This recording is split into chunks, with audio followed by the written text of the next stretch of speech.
Olá, minha amiga, meu amigo, hora do nosso encontro neste 2 de setembro. Setembro começou e já ultrapassamos 10 milhões de seguidores, de companheiros de caminhada, né?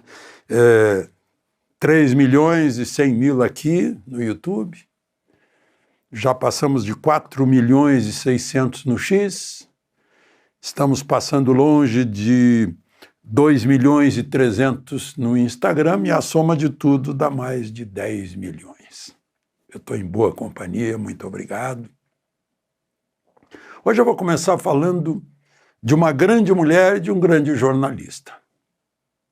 Os dois já não estão com a gente.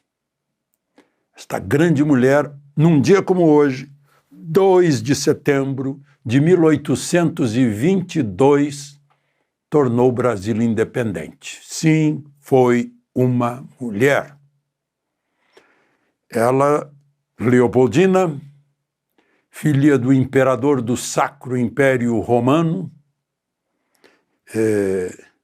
imperador Francisco II, depois ficou imperador do Império Austro-Húngaro, Francisco I, e da princesa da dinastia de Bourbon, de Nápoles e Sicília. Uma linhagem em que o avô dela, Leopoldo II, costumava dizer que as crianças têm que ser educadas em princípios humanistas para terem compaixão, saberem levar felicidade ao povo. O que mais que ele dizia? Que é uma boa fórmula, né? E ter humanidade. Eu acho que compaixão está faltando para o judiciário brasileiro ou para o Supremo, né? Mas, enfim, já se falava nisso há muito tempo, desde os romanos, direito romano, que eu insisto aqui, gratia et justitia. Ela era uma arquiduquesa. Ela falava latim, alemão, francês, italiano, depois inglês e português. Educada em todas as ciências. Ela chegou ao Brasil, ao Rio de Janeiro, aos 20 anos, já estava casada por procuração com Pedro.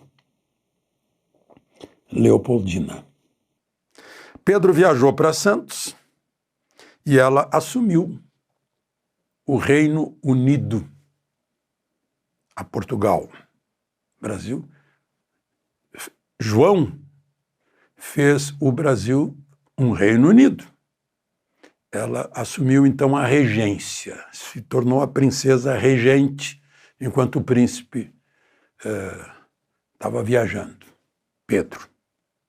Ela e José Bonifácio reuniram o Conselho de Estado e decretaram a separação de Portugal no dia 2 de setembro de 1822. Será que a história foi muito machista e pôs isso no Pedro? Aí ela decretou e mandou entregar o decreto para o Pedro.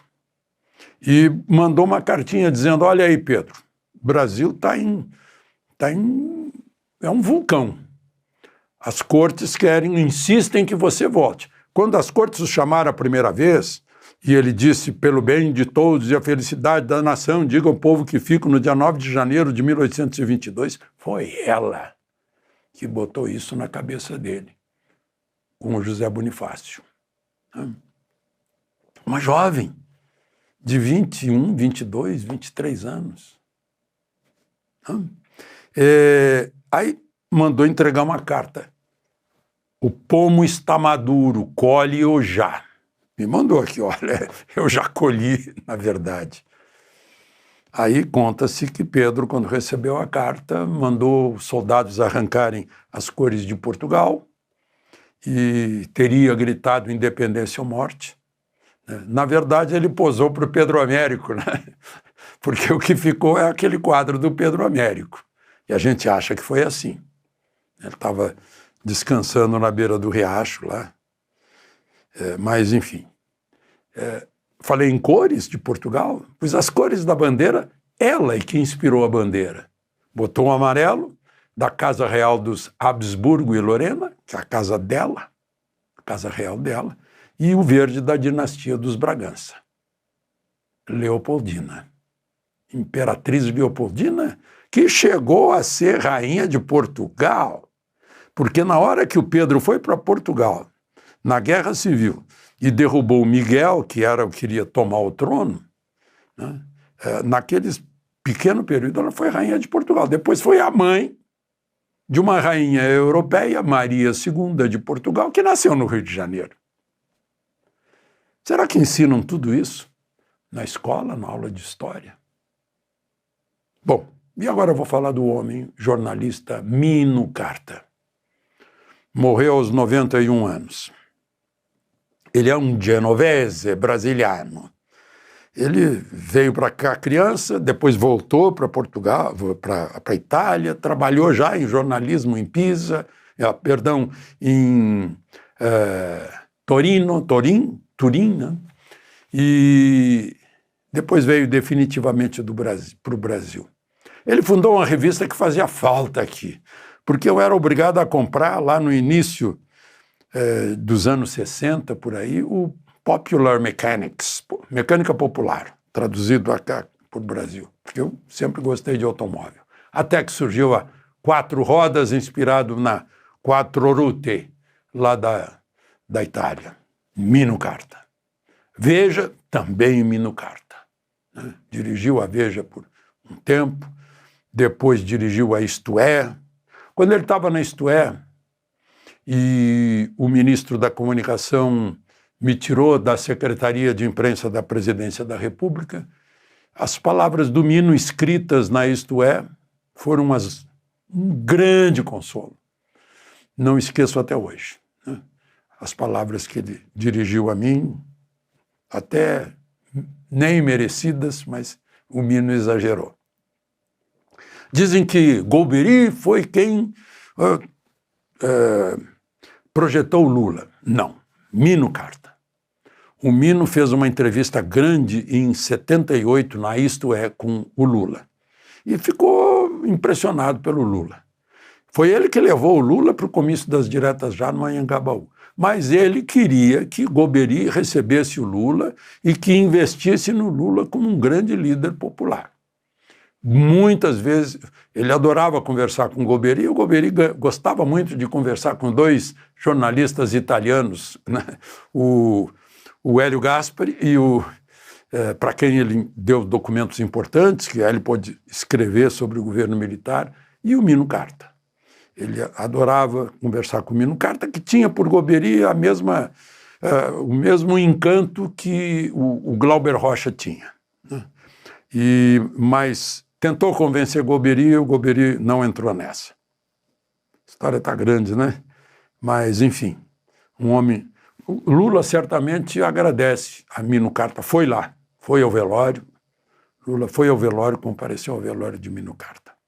Bom, hoje eu me alonguei, né? Mas eram questões importantes.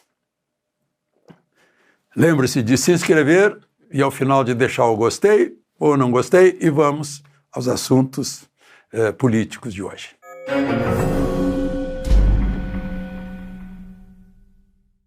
Bom, o primeiro assunto é o depoimento à distância do Eduardo Talhaferro a uma comissão, a Comissão de Segurança Pública do Senado. Foi tal o depoimento, cobras e lagartos, que saíram daquela assessoria especial para combate para enfrentamento à desinformação. Ele mostrou que as coisas eram todas combinadas.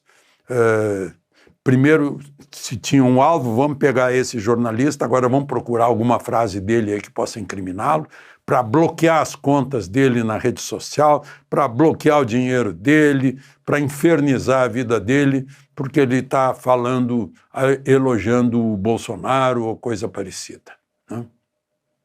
Está criticando a justiça eleitoral.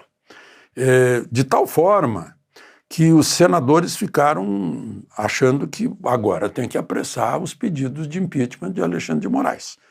O senador Girão foi ao presidente Alcolumbre, tentando isso. Alcolumbre disse que não há obrigação no regimento interno de datas para que o jurídico do Senado possa dar a luz verde para que o assunto entre, enfim, em pauta, né?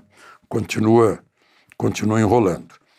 Mas aconteceu uma coisa muito significativa em Brasília hoje, no Superior Tribunal de Justiça. Não é no Supremo, eu não vou falar de Supremo porque é como se eu...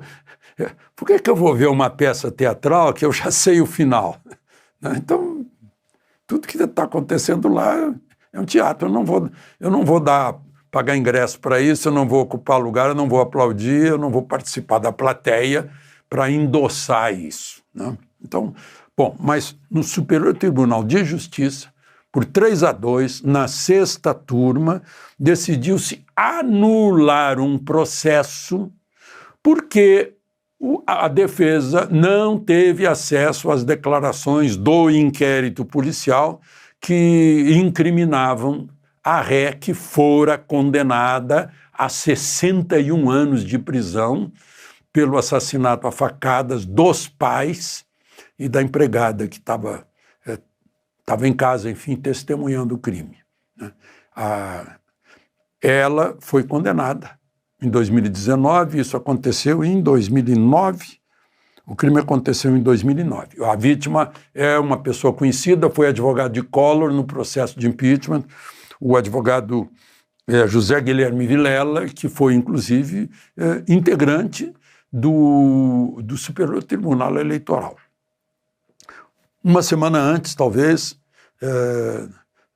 eu e minha mulher estávamos em Paris, nos encontramos o casal Vilela e fomos passear de bateau-bouche no Sena.